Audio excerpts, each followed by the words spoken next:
I'm Paul Higgins from Build, Live, Give, and this is another great episode of Corporate Escapees. And today we've got an awesome guest on. I'll introduce him in a moment, but what we do is bring some of the best experts in the world for some of the challenges that our community is facing. So our community is Build, Live, Give. It's ex-corporate people running their own business, wanting to build a dream business, live a great life, and also give back. And I couldn't think of a better person today to have on the show to help with that. So we've got Matt Barnett. That's it. I'll get it right. Third time lucky. Matt. And Matt runs a brilliant company called Bonjoro. I've been a huge fan, and a lot of people in our community have been using Matt's product. And he's going to really talk today around customer communication. This tool that Matt's got is just one of a suite of products that he's going to be bringing out, but the one that he's got is brilliant for this.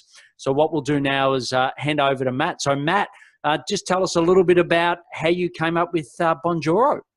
Thanks, Paul. So we ran essentially an agency with a bit of tech. Had a load of customers all around the world, big agencies.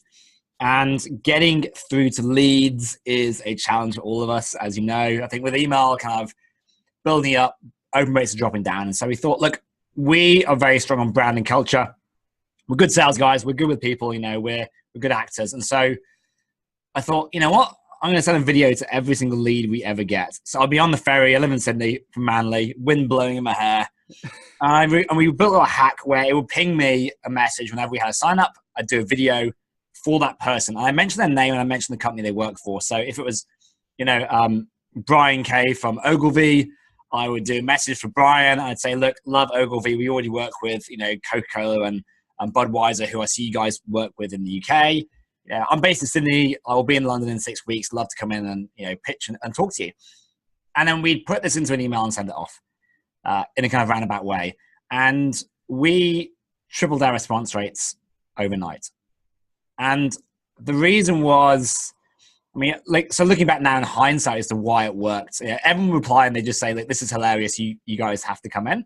Yes. But it was the fact that we were going above and beyond and taking time to actually, you know, connect with that individual. It was kind of funny and a bit more creative, which obviously with agencies work really well. But I think it really all came down to the fact that I was taking the time as the founder here to talk to everyone.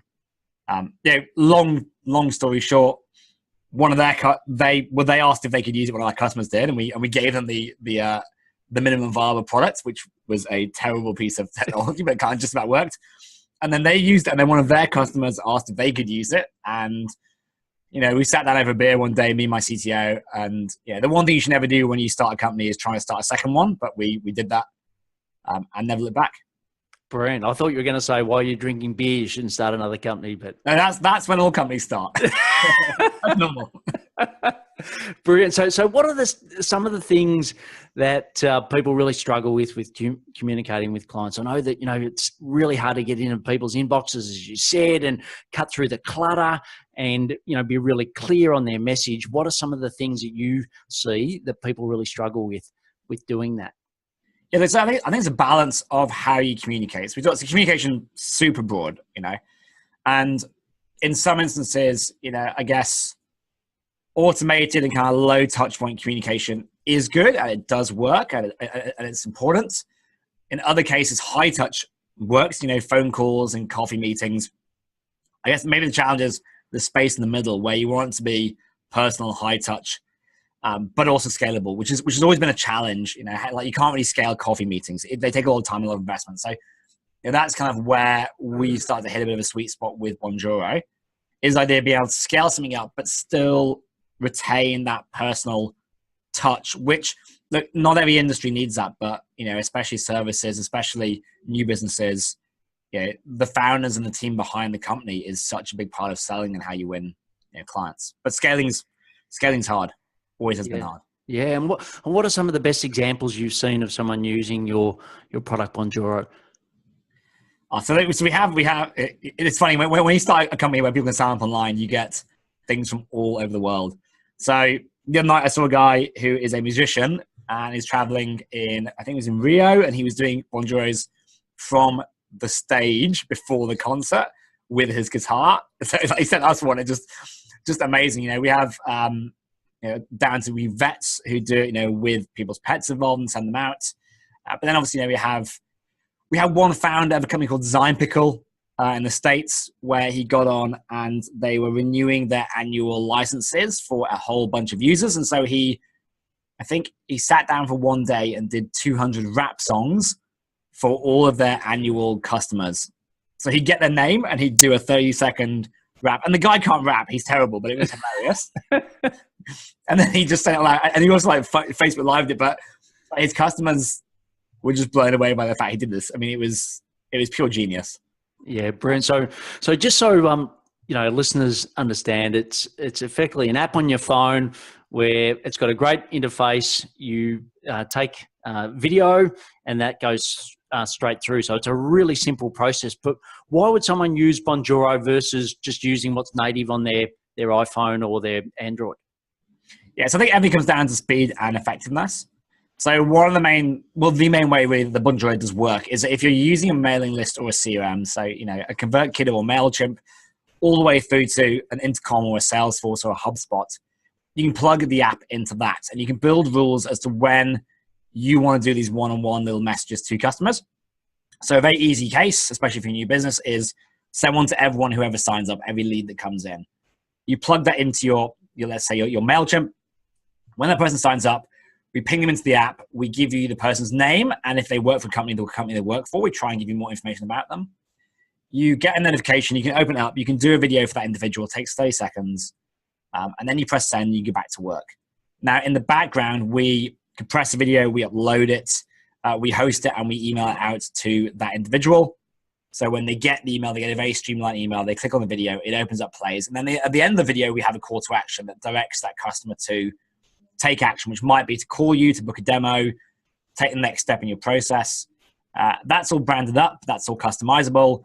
And it's all tracked as well. So you can see how effective your Bonjoros are being. Yeah, and I think that's the key feature I love about it. We use Salesforce as a sales CRM, and I love the fact that I can go in and see if someone's opened my email, so I know that they've got the information. I can then talk to them. But I love Bonjoro can give me a similar thing where I can actually go in and see if someone's opened it, if someone's actually viewed it.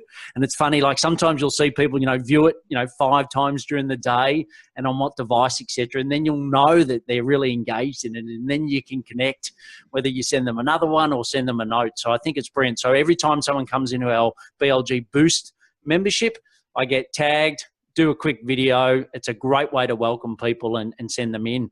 And what are some other examples that you've would recommend? So most of our audience are, running their own consulting service businesses, or there are agencies where they've got lots of clients. And what's some other great ways that they could potentially use it? Yeah, so other ways to use it. So I'll talk about kind of onboarding. And onboarding is good, yeah. At the end of the day, if you're in an industry where trust and relationships are important, getting your face in front of someone as quick as possible is kind of breakthrough, and it will get people to actually get back and convert more. But then what you see is you look at other customer touch points. Now, when someone first engages and pays, important time to kind of get back in touch. I think when you haven't checked in with the client, for 6 weeks, for 2 months, you actually build these rules. You can build these rules as well, so they all ping in, and it'll say 6 weeks follow up. If I think back to our agency days, we would check in with clients every probably 8 weeks, 6 to 8 weeks, just see how they were. And again, doing a video is actually much quicker than doing an email. It's more engaging. Yeah. And in terms of the actual content, here's the thing: it's not scripted. It's not about doing an HD video. Like we would do ours on the ferry or while getting a coffee or even at home. And it's interesting because that's the stuff that takes you, this idea of blurring business and consumer like brand. Like at the end of the day, it's about you personally. So it really comes down to where are these important touch points on the customer journey? When do you think a little bit of personal time, because these are one-to-one, is important? And when will it be appreciated and valued and hopefully get someone to get back to you? Yeah, look, and I know that some of our members have also said they've used it for personal as well, because there is that blended of work and personal. Where does it stop and start these days? But, if you want to get a message through Sometimes it's so much easier if someone can see you conveying it. Like we've got video today, it's just so much better than just audio alone. So I know, someone wants to just give a quick message to someone like a parent, a child's coming over or something like that, and you just want to put a face to look, your child's coming over, but I just want to give you a quick, little snapshot of who I am, what sort of family they're coming into, etc. Just do a quick Bonjoro, send it, away they go. There's just so many applications for this fantastic product. And as far as client services that you talked about, what are some other times of the year or particular milestones that people could use the product in? Yeah, so I think milestones is a really good one. So there's a great company here in Sydney called Announcer Financial Wealth Management Company. And they were showing me the other day where they do it. So they have a mortgages team, and when someone gets approved for their mortgage, they send them a Bonjoro, and the whole office all cheers for them. And so what they're doing, and they're very, very smart, and they're very, very effective. Like in all the things they do with customer comms, like beyond Bonjoro, they're a very smart team. But when someone has finished a job or got a great result or got a mortgage, it's an incredibly positive time for that individual, and they are outpouring all this positive feeling. And if you can get in and help them build that by saying congratulations, what are the chances that they're going to show someone that or go and talk about you in the next couple of days? So talk about advocacy and word of mouth and how you grow business. If you're there to ride the highs with your clients and you're there in person, then you will always get more business referred off the back of that. So I think those are really important. Times a year, Christmas, absolutely. Yes. Christmas is hilarious. Like the amount of people who see you dressing up as Santas and sending them out. Again, great excuse. Some people I've seen do it on birthdays. But I actually think more important than those are these highs and these success times. Mm-hmm. That's when you make sure that, again, and it's doing for the right reasons, but it's making sure that your brand, that you are associated with that positive feeling. Yeah, and look, another one that we've used a lot is we've got both staff. So we've got a lot of staff all around the world, in the Philippines in particular, and we've also got contractors that we use all around the world. And when I was in corporate, I used to just have a random on a Friday. I'd make sure that I'd send a phone, 3 or 4 of my team. So it might be, I had teams of 200 people. It might be someone out in the middle of, back of Western Australia, and I just give them a call and just say, how are you going? What are we doing well? What could we improve, etc. And I find now with Bonjoro, I can do that. So I can just randomly pick someone out and say, look, you did something this week which was brilliant. It's this. I really want to, thank you for that. That was great. And just communicate with them. And even though they might be 10,000 kilometers apart, it just really brings some excitement and lifts that engagement. And then we backed up with an engagement survey where you can get some more detail. But I think those little sparks are also great. Have you seen some examples of that, how people use it to work with their teams that are distributed all over the world? Yeah, so that's right. Yeah, so you'll hear us talk a lot about customer delight. And this is this, yeah. So it's this idea of doing the unexpected. But interestingly, on the back end, as a business, just into that, being able to give customers team any one touch points they're not expecting is fantastic. You can't do the same thing at the same time because it loses it. Yeah, so the light's got to be new. You can actually put systems in so it appears to be unexpected, but it's very much on a systemized basis. In terms of team, to be fair, the best use case I know is us. So what we do, we have shared groups in Google. And we have a few emails. So we have Earth@Bonjoro, which anyone can use to send us a Bonjoro. If you send a Bonjoro to Earth@Bonjoro, it goes to our entire team. And we are in Texas, we're in London, and we're here in Australia. And so having a team in 3 time zones, getting culture and getting sharing and kind of, successes and kind of hard times across the whole team is really important on a day-to-day basis. So randomly, any of our team can send a message to Earth@Bonjoro and it goes to all the team. So we'll be doing it, like if someone like I do it like on New Year's Day on like a desert island, like up north, that we like kayaked 20 k's to this. There was still reception, so we sent one out. Other teams send them out, on birthdays and just if someone sees something funny, they'll send it out. And again, it's just a nice thing to wake up to in the morning. And if you have remote teams, culture, you have to work at culture. It doesn't just come. You have to actively work. And if you know, I mean, like you said, the way you used to do it, you know, every Friday. I mean, funny enough, that's why Bonjoro works for you, because most people in the world are not that good at culture. Like, I'll be honest, you know, but if it is top of mind, yeah, it's a great way to do it. Yeah, and look, you know, a lot of my learnings just came from the Coke company. 126 years in business, 800,000 employees. They were really good at people and culture because, you know, ultimately that was their business model. So, you know, I've taken a lot of those learnings and then apply it. And as far as, you know, some of the myths, I know that a lot of people don't like going to camera. They get really nervous and they'll avoid it like the plague. I'm sure you hear that a lot. What are some of the myths around that, and how are some ways and some techniques you've got to help people feel more comfortable about leaving these great videos? Look, so I think, first of all, forget the word video.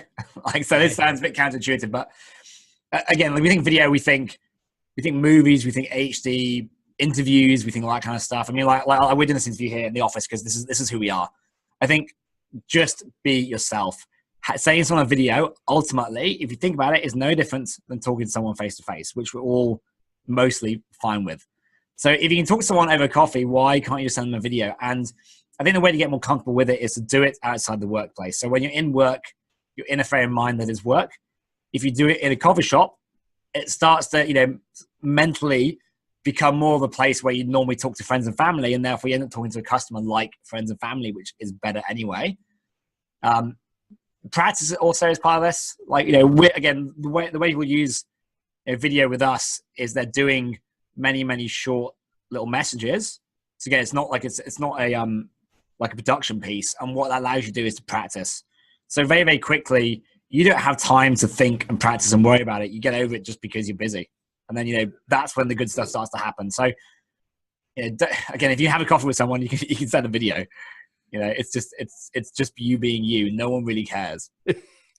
Yeah, I think that's great advice. And I know for me, certainly, I just, you know, I've got a personal email. So I just sent my first, you know, few to personal email. And one little habit that we do in our mastermind is just doing, you know, 2 camera every day. And I know you're dead right. I love the point around it's not being to video, but just get into the practice of doing it. And the more and more you do it, it's like anything, the better you get at it. So I think that's really important. And as far as the future plans for the product, what are some of the future things that you'd love to do with the product? Yeah, so I mean, so we had a little chat about this the other day. Rather than maybe talking about exact features on Bonjoro itself, I mean, the one thing you'll see is us integrating into many more services. So we have a bunch of direct integrations. We have something called Zapier that plugs us into most integrations like CRMs in the world. We're building a lot more direct integrations, and those will get more powerful. So you'll be able to do more through Bonjoro. Reaching out beyond email into SMS and social, so you can do messaging wherever your customer is.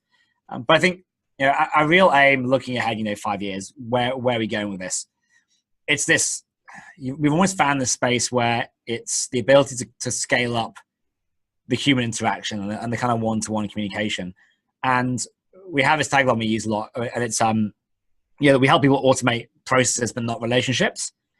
I think a lot of messaging and communication tools focus on automating processes only, and they forget the relationship part. I think relationship has to be like this. It has to actually be human. It has to be transparent. So if we can take out all the processes around communication, and, you know, every morning you open up the app and it tells you the 10 things you have to do that day, the 10 customers you need to talk to in these 10 different ways. You know, 5 might be a video. You know, one could be like right here and we'll send a postcard. One might have to be a phone call. One could be a coffee meeting. If we can give you that each day and say, look, by these 10 interactions, you will build stronger, deeper relationships and you'll build your business, and you have to think about them, then you can focus your time on actually taking time with customers, not with working out when and how and why. Brilliant. And Matt, what are some of the other companies that you see, maybe not direct competitors to you guys, but other companies that are really on the cutting edge of this? Who do you sort of follow to be inspired along this journey of, you know, building deep relationships? That's right. I think so.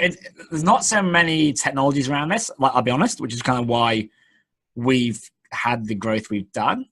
But I do think there are great companies who do this in their own ways. I mean, it's interesting. You look like there's some great tech companies. So tech companies is an interesting area because they generally don't have a face. But there's some teams out there, like, so Zapier is an interesting one because most of your listeners hopefully would have heard of that.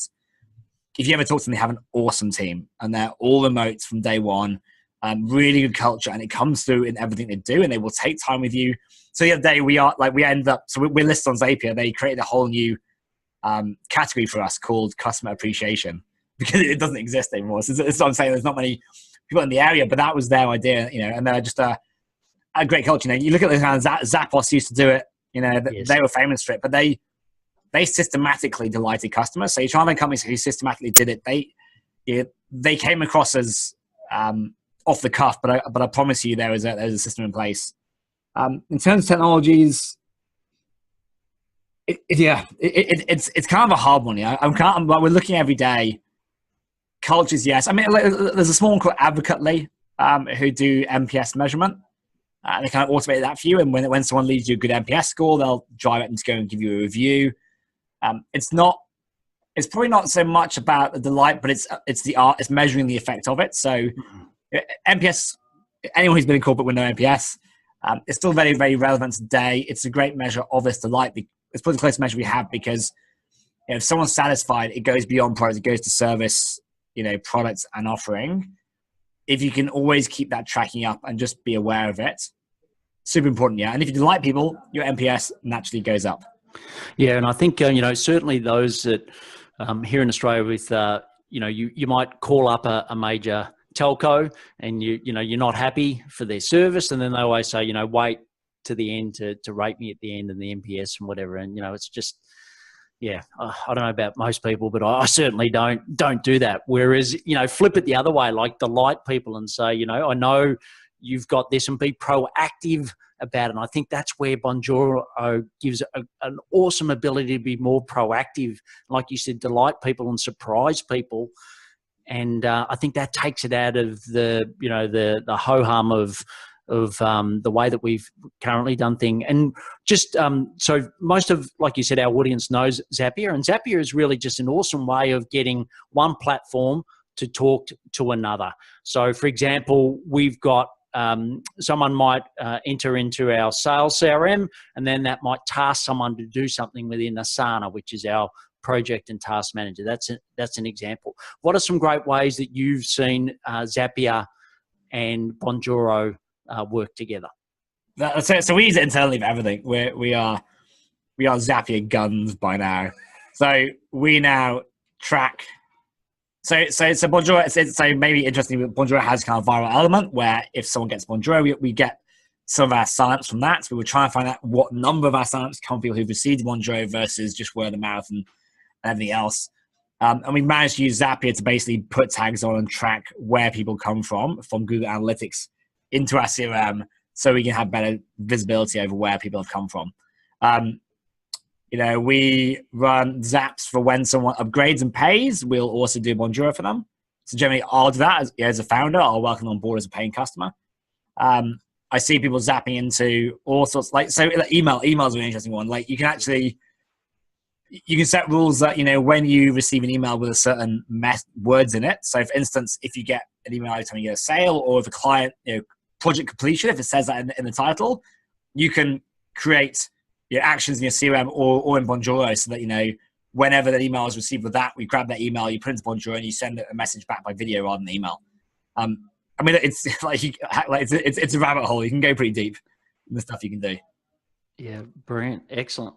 And what's some sort of parting advice you'd love to leave our great audience around how they could delight customers more? Well, I think just remember that this is never going to go away, like what we're doing here today. Humans evolved as social creatures, and communication is words capture 10% of communication. We need facial expressions. We need interaction. And if you're only having your interaction at home in your personal life, then you're missing out a big part of your life. People need interaction and work. And so when you take time with customers, relationships will always increase the chance of converting customers. It will increase the time that customer will stay with you, so what we call lifetime value. And it will increase the chance of those customers going and talking about you and bringing you more business. So with all the scaling you do around, sending out email campaigns and automating messaging and stuff, that's all well and good, but you need to have the human touch points. you need to work out a system to put those in. Now, Bonjoro is one way, but there are many other ways as well, and many other touch points that might need more than just a video. So don't drop those. Don't think you can replace humanity with messaging and bots and scale, because it just isn't going to work. But use them, and definitely do use them, but at the right times in the right places. Yeah. So more of a holistic, just don't stop being yourself. Do take time with customers. It will take time, but 5 years, 10 years on, when your brand is solid and your business is huge, you'll look back and go, you'll be able to trace all the big deals through certain relationships that passed on. Like when you've been a few years, you go back and you realize it was one person you talked to, but you had to talk to 100 people to get that one person, and that built your business. So always invest the time, and it will come back. Yeah, brilliant. Brilliant, Matt. And obviously, people can find more about you and your business at bonjoro.com, but also what we've got is a special offer that you've given our BLG listeners, which is brilliant. So if people go to BLG Click, so blgclick.com, they'll be able to get that special offer. But Matt, I'm a heavy user of technology, but I love relationships and people. And I think, your product is a brilliant way of bringing it there. But what we've learned today also is that it's a lot bigger than that. So, I'm so excited to be working with you and seeing what other solutions you've got around delighting of customers and building these human connections. So thanks a lot for coming on the Corporate Escapees Experts session today. It was great to have you on. And I can't wait to be sending you a few more Bonjoros in the future. Likewise. Thanks, Paul. Cheers. Thanks, Matt.